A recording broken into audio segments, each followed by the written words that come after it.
Okay, it is Autism Awareness Month. We are continuing to follow the Purple Alert Bill making its way through the Missouri State Legislature right now. Our Ray Daniel has been following this bill and joins us live in the newsroom in the studio. What's the latest? What's the latest, Ray? Well, Lindsay and Taylor, a Purple Alert is similar to an Amber Alert, but focused on finding missing people with developmental disabilities. Back in February, when I sat in on a Missouri House Committee hearing, several people shared powerful testimony describing how quickly a loved one can wander off and how terrifying those moments can be. I spoke with one family who testified, and they explained what that reality looks like for those with autism. Try to keep him on, bub. 2-year-old Hudson loves to play games with his sisters, make silly faces, and share a laugh that is contagious.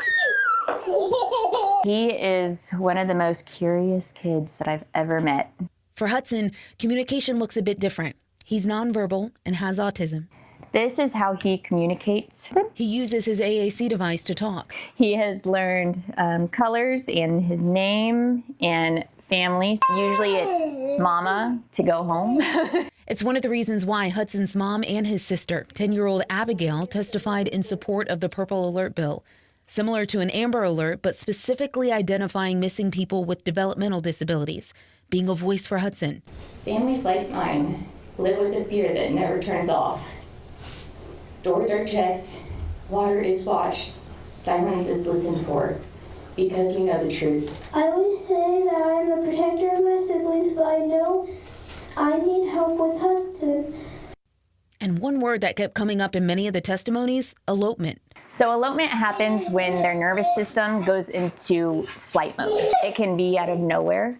And so they can be with you, be engaged, and then all of a sudden they are off to the races. It's what Rower experienced with her son just a few weeks ago. I was actually outside with him, playing with the basketball. He was engaged with me. We were just playing, and then all of a sudden, what I think is he heard a car because one of his hyperfixations is spinning wheels. He loves them. And then all of a sudden, his nervous system went into flight. I ran after him.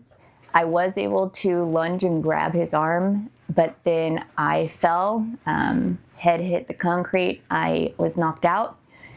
And when I came to, he was standing next to me. And luckily, a neighbor came out and knew about Hudson, knew about autism, so she didn't go and grab him. She just tried to redirect him to go up to the house. She said without his device, he has no words. He can't say, my mom's looking for me, my dad's looking for me, I have a family, this is my address. None of that is in his vocabulary, and so he is completely alone. And it scares me every single time he runs away. If he doesn't have his AAC device, he wouldn't be able to call for me or my family. It's why big sister Abigail uses her voice when her brother can't. He can't stick up for himself, so I want to stick up for him as much as I can. In hopes that Hudson and other children like him are safe during times of elopement. I feel like this needs to be in place as soon as possible so that we can save these children instead of just having a Facebook post that's looking for them and then in memory of. So right now, the Purple Alert bill, known as RJ's Law, has cleared the House and is now Senate committee approval. It still needs full Senate approval before heading to the governor's desk, so we definitely will keep you updated on its progress as it goes through the Missouri State Legislature. My goodness. Clearly, the more people who understand, Yeah. too, like the neighbor knowing what to do. Was Exactly. huge. Yeah. That I mean, was just the force that big sister is going to be for the rest of her. She is already an advocate of big time. That's really, really something to watch her do. She is. All right, Ray, thank you.